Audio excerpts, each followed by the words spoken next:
Malawi Today.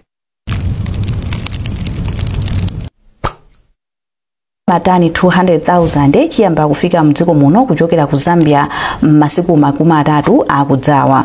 Mchitidwe wogwiritsa ntchito nyumba zomwe zili m'matawuni a mdziko muno ngati chimbudzi ukuchititsa kuti nyumbazi ziwonongeke mwachangu. Ndipo mu nkhani za masewero, timu ya mpira wa miyendo ya atsikana ya dziko lino ya Scorchers ili mdziko la Angola komwe isewere ndi timu ya dzikolo pofuna kudzigulira malo mu mpikisano wa m'mayiko a Africa wa WAFCON. Takulandirani mu nkhani zathu. Chimanga pafupifupi matani 200,000 chiyamba kufika mdziko muno kuchokera mdziko la Zambia m'masiku makumi atatu akudzawa. Izi zikutsatira mgwirizano watsopano omwe dziko la Malawi lasaina ndi dziko la Zambia kuti uthandizire kuchepetsa vuto la njala mdziko muno. Nduna ya zaulimi a Rosa Mbilizi yati boma ligawa chimangachi kwa anthu osaukitsitsa kuti asavutike kwenikweni ndi njala. Zambiri mulipoti ili. Ganizo logula chimanga mdziko la Zambia labwera ngati njira yoonetsetsa kuti mitengo ya chakudya komanso katundu wina ndiyokhazikika mdziko muno ngakhale panali mavuto ang'amba komanso madzi osefukira madera ena.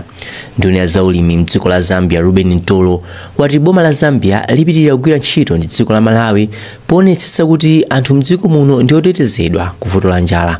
Ntolo watsindikanso kuti dziko lawo lipitirira kugwira ntchito ndi dziko lino pa chitukuko cha ulimi.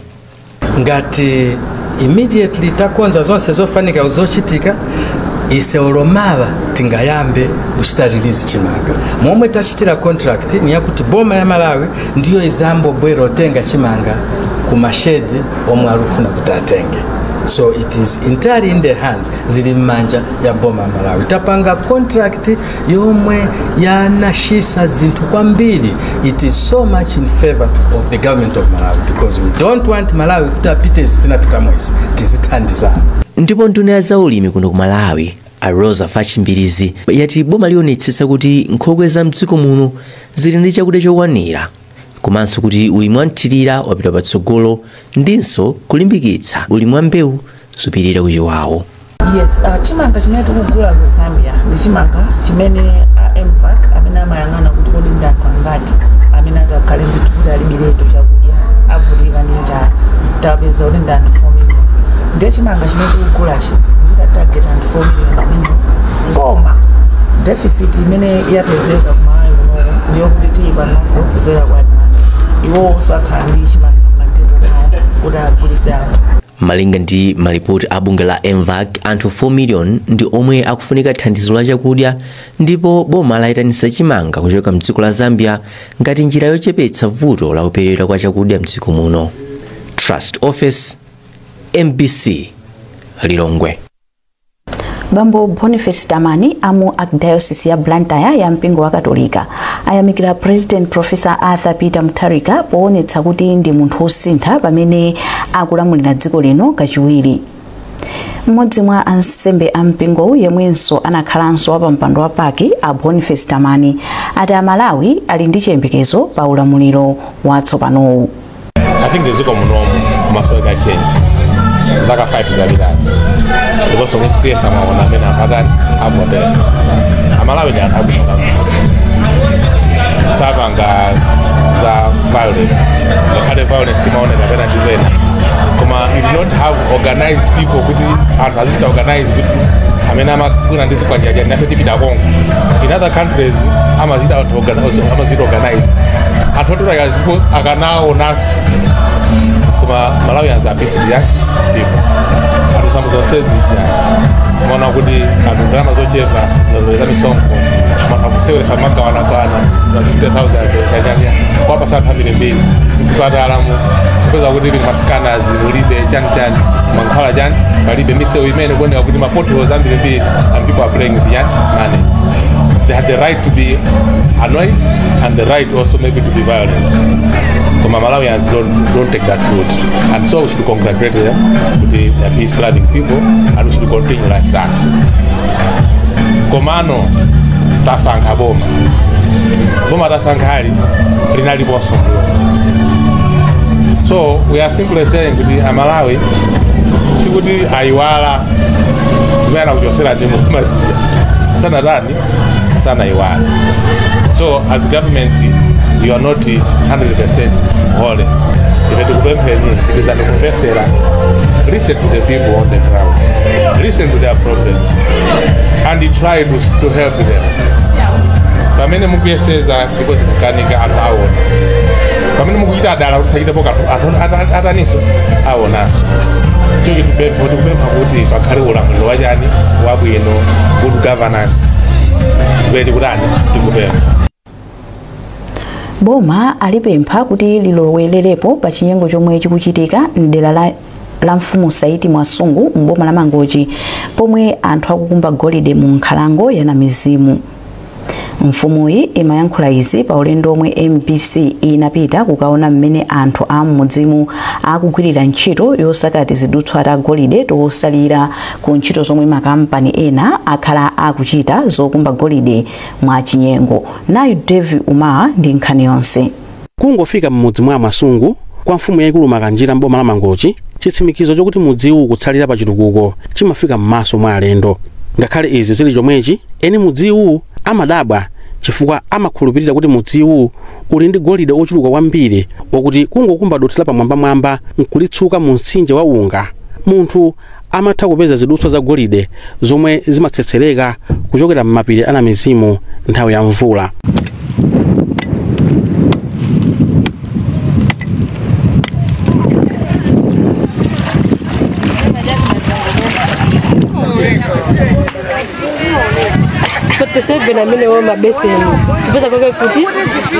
Malingana ndi mfumu Saidi Mwasungu, zinthu zinafika povuta kwambiri mchaka cha 2015 pamene anthu pafupifupi 2000 anafika mmudzimu kudzakumba golide. Koma pakutha pa zokambirana, anthuwa anazimirira mu nkhalango ya Namizimu komwe adakhazikitsa makampani okumba golide mwachinyengo. Mfumu Mwasungu yadandaula kuti kufika kwa khamuli zotsatira zake ndi zodandaulitsa kwambiri chifukwa chilengedwe chawonongeka, komanso malo omwe ankalimidwa nthawi imeneyo panopa sangalimidwe. Ndipo choopsa china nchakuti makampani achinyengowa akhazikitsa malamulo okuti malo omwe akugwira ntchito ndi malo oletsedwa munthu wina aliyense kufikako, angakhale mafumu sawalola kufikako. Abomaja atithandize kumwambako kuti mwina kukhale ma investors kuti dongosolo la chaniri la mining tizipezako ife kumuzi kuno tizithandizidwa. Ndi apapa zikuonesa kuti kuchoka 2015 up to date kunoko kumakanjira tingoti kumangochi palibe chimene chikuoneka. Afines Peter ndi mmodzi mwa amayi omwe akhudzidwa kwambiri ndi vuto la kuonongeka kwa mtsinje wa unga. Iwo ati kudzala mbewu iliyonse sichita bwino chifukwa madziwa akuonongeka ndi mankhwala osiyanitsa golide ndi dothi omwe makampani okumba golide akugwiritsa ntchito kuntunda kwa mtsinjewu. Zozala zathu tikumatirira kutenga chidebe ndi kumatirira zolima zathu ndezi zikuuma nthitu osakulola ulo chilichonse kusonyeza kuti kunoko kuli njala yambiri chifukwa choti tikukudzidwa ndi madzi amene akuchapira anthu uku a mining kuno sitikupeza bwino chifukwa choti mining aja. Kuona amene anthuwa akugwirira ntchito, wina atha kuganiza kuti ndi anthu osowa chochita, koma iwowa akuti ndi njira yokhayo yopezera chakudya. Kuononga chilengedwe ndizoonadi koma ndi mavuto amene tinaofe kwati kuno kumamisi kuno. Ndizoona timavomera kuti chilengedwe chikuonongeka koma khana mapangisa ndi mavuto kuti zichitike zinthu ngati zimene zozo. Kwa pakali pali zinthu zonse kuti munthu alizo ene singathe kudunkha kuti chilengedwe yaye singakhale zoona yaye. Kudzera mu ntchito yoonetsetsa kuti anthu amadera osiyanasiyana akupindula pa zinthu zosiyanasiyana monga momwe zilili mmudzi mwa Mwasungu, bungwe la Malawi Economic Justice Network Imagine lidapempha anthu ammudzimu kuti akhazikitse komiti yomwe cholinga chake nkufuna kuonetsetsa kuti zinthu ziziyenda bwino. Komabe wapampando wa komiti a Ishmael Musa Kaisi ati achuluka ndi anthu omwe amayenda njira zamadulira. Ife tikanakonda choyambirira akuboma kapena akufuna kwabwino kubwera kuzatiphunzitsa ubwino wokhala ndi mining komanso zimene zimapindulika kuchokera kwa mining. Chachiwiri tikadakonda kuti akufuna kwabwino kapena boma liikepo ndondomeko zoyenera kunoko kuti aike mining kuti anthu wa miyala isa amagulisidwe chisawawa komanso samakumbidwe chisawawa chifukwa kukumba chisawawa ndi kumene kukuononga chilengedwe chathu, kumene kukuononga zinthu zotere. Ndiye tikadakonda kuti akanatipasa ndondomeko zoyenera kuti kunoko tipindule ndi mining imene kupangika kunoko. bungwe la Imagine kudzera kwa mmodzi mwa akuluakulu aku bungweli a Cecilia Phiri ati ntchito zomwe akugwirazi akulandira thandizo lochokera ku NORAD kudzera ku bungwe la NCA-DCA ndipo chomwe akufuna nkuona kuti anthu apindule kudzera mu ndondomeko zovomerezeka zomwe zingakhazikitsidwe ndi boma. Tikukana kwambiri kuti pakhale kusiyana kwa anthu ovutika ndi olemera. Gapu imeneyi ndi imene bungwe lathu ikufuna kuti ichepetse. Ndi chifukwa chake tikugwira ntchito kwambiri ndi anthu ma communities kuma komiti amene ali kumene kuko amene akuyang'anira zimene zizi kuti aphunzitse anthu amene ali m'maderamo kukhala ndi liwu pa zinthu zimene zikuwakhudza. Pamene anthu am'mudzi mwa Mwasungu akudikirira kuti zinthu zilongosoke, mfumu Mwasungu ikupempha adindo kuti alowererepo msanga chifukwa chilengedwe chikupitirirabe kuwonongeka m'mudzi mwake.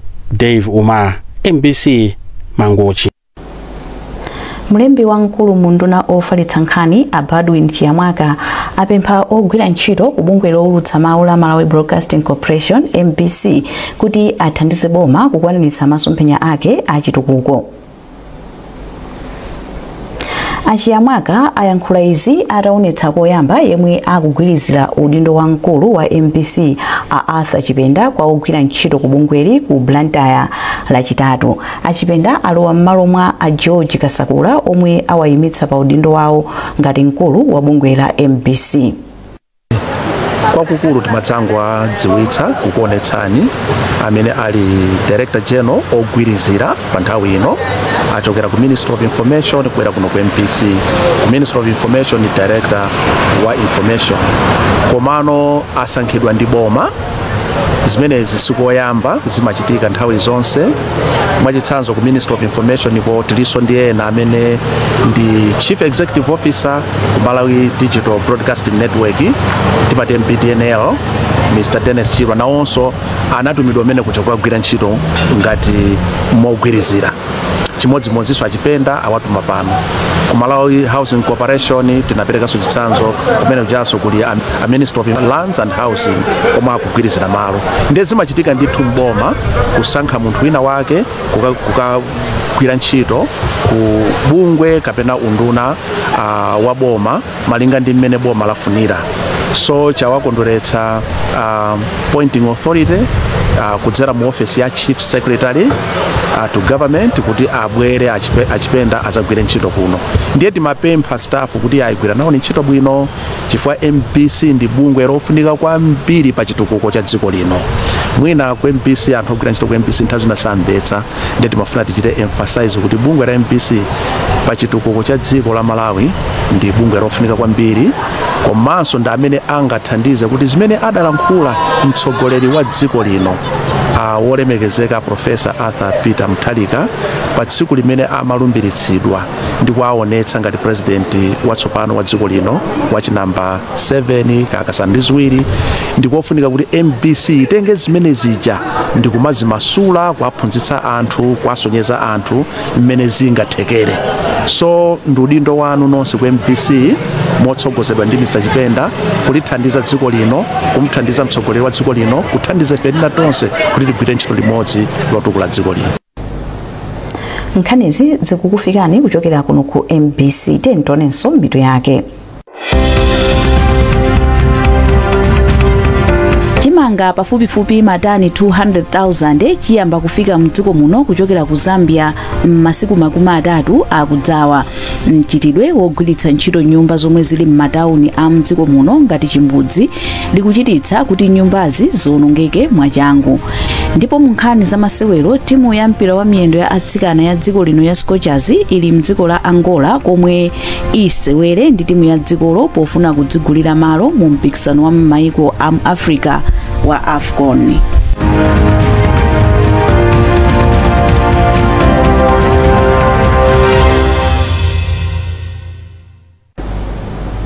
Takulandiranso nkhani zathu.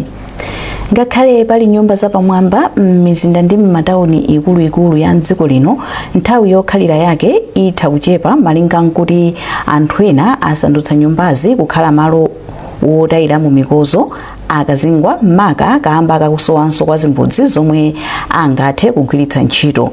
Mtolankhani wathu Mayeso Chikhadzula anazungulira m'madera a mu mzinda wa Lilongwe kuona nyumba ndi mipanda ina yomwe yakhudzika ndi mchitidwewu.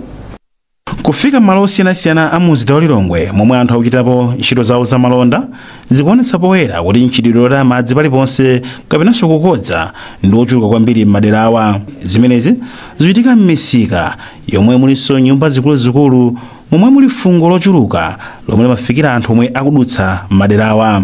Kuyenda m'misewu ya mzinda wa Lilongwe komanso kuyang'ana malo osiyanasiyana, nyumba zambiri komanso mipanda ikuoneka kuti ndi yachikasu kamba ka mikodzo yomwe anthu akumataya mosasamalira. Maxwell Zuze yemwe ndi pa mpando wa msika wa Thanki mumzinda wa Lilongwe wati akuyesetsa kudziwitsa anthu zakuyipa kotayira madzi kapena kukodza malo ena aliwonse omwe anthu akugwirapo ntchito. Iwo anati kubwera kwa chimbudzi yomwe adamanga a Lilongwe City Council zathandiza kwambiri kuti pa msikawo pakhale ukhondo. Ife tabwera panopo chobala njovu tizaona kuti pano kuti kusoyekera kwambiri toilet tinapempha asite kuti malo ano mwatika ndi zona komano tofika kuti mutikumbira toilet timadana zoti anthu azingokodza paliponse chifukwa choti timadziwa kuti mkodzo nthawi zonse mabwesa zinthu sakhala bwino. That's why tapempha anatimvetsetsa kuti bwesiyaso toilet kuti anthu azithandizika.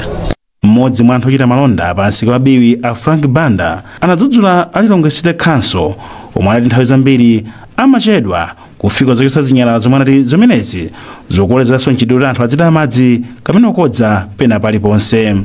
Vuto limene lilipo ndi la a City Council chifukwa poyamba adali ndi anthu awo amene akasiya zinthu apa mabwera kudzachotsa, koma for now kwa miyezi over 6 months sakubwera. Tikapita kwachita ripoti sababwera moti zimachita kutengera ifeyo aini ake kunoko kusana ndi kuchotsa zinthuzi kuti akataye. So sizabwino iya chifukwa anthu tuchita ma business ena kuchita ma restaurant pali uvi waukulu pamenepo.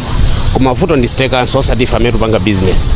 Ngati asiti atakonza apa munthu sangakodze, koma ngati apo pali zinyalala munthu wokodza sangasiyanitse. Nanga a Lilongwe City Council akuti chani pa nkhani? Tamala Chafunya ndi mmodzi mwa anthu ogwira ntchito ku Lilongwe City Council ndipo ati counciloyi idamanga zimbudzi malo osiyanasiyana a mzinda kuti anthu azigwiritsa ntchito. Chimene council ya Lilongwe ikuchita ndi kukhazikitsa ma toilet mumisika komanso malo amene mwina mumadutsa anthu pafupi. Tikuyesetsa kuti mwina tigwirane manja ndi mabungwe kapena kuti ma partners osiyanasiyana amene ali ndikuthekera kuti atithandizire kuti mu mzinda mwathu muno mukhale ndithu ma toilet okwanira. Alimo ndithu ma toilet amene akhazikitsidwa, ma toilet amene timalipiritsa chifukwa kuti they are privately owned pa Chingerezi mwina tikhoza kunena choncho. Timapezeka kuti tapereka mwayi kwa anthu amene ndikuthekera kuti asamalire ma toilet ameniwa kuti asamale koma amalipiritsa. Komabe anthu poti mwina ena kuti apereke ndalama alipire kuti agwiritse ntchito zimbudzi zimenezi ena amaona ngati akutaya ndalama ndithu. Mchitidwe la madzi kapena kukodza pena paliponse m'mizinda ndi m'matawuni suchitika m'matawuni okhawa ayi komanso m'madera kumidzi kamba kuti mchitidwewu uchitikanso pa sukulu ya primary ya Chimatu dera la Mfumu Kwataine m'boma la Ntchewu. Kumeneku zimbudzi nazonso zikugwa ndipo mbuzi nazo zikupeza mwayi wodya makoma omwe akupezeka ndi mikodzo chifukwa cha mchere komanso urea yemwe amapezeka mu mkodzo. Katswiri oona zakuganizidwa ka anthu Professor Yoza Bandawe wa ku sukulu ya Kamuzu University of Health Sciences ku HES anati zimenezi zingosenzera anthu ena saganiza bwino polingalira malo omwe akutayapo madzi. Iwo anati mchitidwewu anthu amatengera zomwe ena akuchita choncho pafuna kudziwitsa anthu zakuyipa kotaya madzi kapena kukodza pena paliponse m'mizinda komanso m'matawuni. Ndi khalidwe ndi habit ndi chinthu choti basi anthu angozolowera timati habitual conditioning kuti anthu ambiri akumachita ndi chinthu cha chilendo zimasonyeza kuti basi zimakhala ngati ndi conditioning kuti basi tangozolowera. Mmodzi mwa akuluakulu akubungwe la Construction Industry Regulatory Authority SILA lomwe kali mwadziko National Construction Industry Council NCIC Aliford Gideon anati mchitidwe wotaya madzi kapena kukodza pena paliponse ndi woyipa kwambiri kamba kuti zimachepetsa nthawi yomwe zomangamanga zingakhale kuyambira nthawi yomwe adazimanga. Iwo anati zokhumudwitsa kuona kuti anthu amakodza mipanda komanso zinyumba zikuluzikulu za m'matawuni komanso madera osiyanasiyana. Peyo ngati asira amene timati mbuyo mutimachidwa a NCIC cholinga chathu nchoti dziko likhale ndi ma building abwino olongosoka nditi kamakamba za building olongosoka ndi wina abwerepo nkotaya mikodzo ndikuti tikusokoneza ubwino umene tiyenera kukhala nawo kuchokera ku ma buildings aja. Popita chitsogolo tikuyenera kuti anthu tiphunzire kukhala ndi umunthu. Zaka za mbuyomu apolisi akhala kugwira anthu osiyanasiyana omwe amapezeka kukodza malo osiyanasiyana koma zikuonetsa kuti zimenezi zimatengera ndi milandu ing'onoing'ono kwambiri. Chatsalira nkuti anthu tsopano aganize mozama ngati kuli kuti vutoli lithe. Mayeso Chikhadzula, MBC Lilongwe. Kusakhazikika kwa thandizo la zachuma kukukhudza ntchito yofikira achikulire omwe ali ndi matenda amgonagona ndi thandizo la ulere la chipatala ku bungwe la Nancholi Youth Organization nayo mboma la Blantyre. Mtolankhani wathu Ruth Chinangwa anatsatira nkhaniyi ndipo walemba ripoti ili lomwe akuwerenga ndi Chisomo Break. Gogo Cecilia Binali azaka 69 omwe amachokera m'mudzi mwa Chimire mdala mfumu yaikulu kuntaja mboma la Blantyre amadwala matenda amgonagona omwe ndi mphumu ndi kuthamanga kwa magazi. Iwowa ndi mmodzi mwa anthu achikulire omwe amapeza thandizo la mankhwala pa chipatala cha Nayo pa sabata kamodzi. Iwo ati chiyambire ni thandizoli umoyo wawo wasintha. Kuno kuchipatala imabwera zolandira mankhwala amandipeza BP amandipasa mankhwala ena aliwonse magala asima imalandira bwinobwino amandiuza china chilichonse vuto limene ndili nalo amandiuza ndizikamwa madzi motere ni mamwa tikatha pamenepo amandipasa mankhwala okwanira imatasoka mwati chakudya timalandira lero limaona kuti thubilanga limakhala bwino limakhala wanyonga kupambana thanzi langa limaona bwinobwino ndikamwa mankhwalawo ndikudyako ndikapinapinipamakwandiziraso zakudya izindizi. Mkulu woyendetsa ntchito za bungweli a Anne Magoli ati vuto la zachuma. Mkulu woyendetsa ntchito za bungweli Mai Anne Magoli ati vuto la zachuma ndi lomwe likupangitsa kuti asafikire anthu ochuluka ndi ndondomekoyi. Kuno ku Nancholi Youth Organization tikuthandiza anthu achikulire kapenanso anthu amene akudwala matenda amgonagona. Mwachitsanzo tikuthandiza anthu amene akudwala matenda ngati asima, amene akudwala matenda ngati a sugar komanso anthu amene akudwala matenda ngati a BP. Kungonena mwaochepa chabe koma matenda alipo siyanasiyana amene tikuthandiza pa chipatala pano. Anthu akabwera kuno amalandira mathandizo osiyanasiyana ndithu. Amalandira mankhwala, amalandira ingakhale uthenga wa uzimu. Malinga ndi bungweli achikulire 715 akulandira thandizo mu ndondomekoyi m'midzi 24 yoyandikira kuphatikizapo ya Mpagaja, Gaga, Nzeru komanso Baluti. Chipani cha Democratic Progressive DPP chapempha anthu mdziko muno kuti asayang'anire ndale pofuna kuthandiza boma kuti likwaniritse masomphenya ake pa chitukuko. Wachiwiri kwa wapampando wa chipanichi ku chigawo cha kumpoto Asimati Mwakaira ndiwo anena izi mboma la Karonga pamwambo wokondwerera kupambana kwa chipani cha DPP pa chisankho chomwe chinachitika pa 16 September. Rodoviko Nyirenda walemba ripoti ili lomwe akuwerenga ndi Blessings Gondwe. Aka kanali koyamba kuti gulu la achinyamata la chipani cha DPP la Blue League la pachipata cholowera ndi kutulukira mdziko muno cha Songwe mboma la Kalonga kukhala ndi mwambo otelewu patapita zaka zisanu. Poyankhula pa mwambo omwe gulu la Blue League la chipani cha DPP la Songwe linakonza pokondwerera kupambana kwa chipanichi pa chisankho chomwe chinachitika pa 16 September mdziko muno, wachiwiri kwa wapampando wa chipani cha DPP ku chigawo cha kumpoto Asimati Mwakaira anapempha anthu mdziko muno kuti ayike pambali ndale ndi kuthandiza boma la DPP pansi pa usogoleri wa Profesa Arthur Peter Mutharika kuti akwaniritse masomphenya a chitukuko a dziko lino. Nthawi iyi ndi nthawi yoti ndale zatha, panopa tili pa nthawi yoti tipange chitukuko. Nditupempha amene akufuna kugwira ndife pa nkhani ya chitukuko tigwire nawo pa nkhani ya chitukuko. Wapampando wa gulu la Blue League mchigawo chakumpoto a Shadrack Munde anatsindika kufunika kwa mtendere ndi umodzi polimbikitsa chitukuko. Mtendere ndofunika kwambiri chifukwa kupanda mtendere ndikuti chitukuko singapange, chifukwa nthawi zambiri pamene pali kukangana even mu nyumba ndikuti pa nyumbapo pamakhala umphawi umalowa nyumbamo. Apo Sankhani mkulu woona za achinyamata a Blue League mchipani cha DPP ku chigawo chakumpoto anati achinyamata ayembekezere zitukuko kuchokera ku boma lomwe cholinga chake ndi kusintha miyoyo ya achinyamata mdziko muno.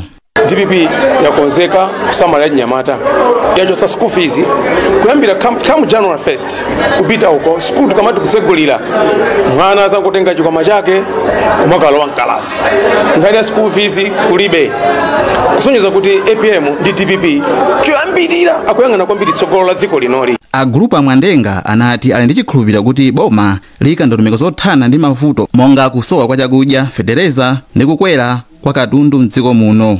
Pamwambowu panali mafumu, anthu ochita malonda, ogwira ntchito mboma ndi andale. Munkhani za masewero, timu ya mpira wa miyendo ya atsikana ya dziko lino ya Scorchers ili mdziko la Angola komwe lero isewere ndi timu ya dzikolo mu ndime yodzigulira malo ku mpikisano wa maiko amu Africa wa WAFCON. Malawi ilibe osewera wakutsogolo yemwe akusewera mdziko la USA Temwa Chawinga.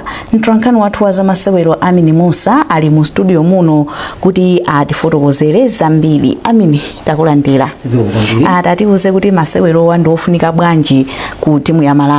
Masewero amene ndofunika kwambiri ku timu ya Malawi chifukwa kuti ngati tingapambane masewero awiri kusewera nawo lero komanso iwo wazabwera kuno lachiwiri next week.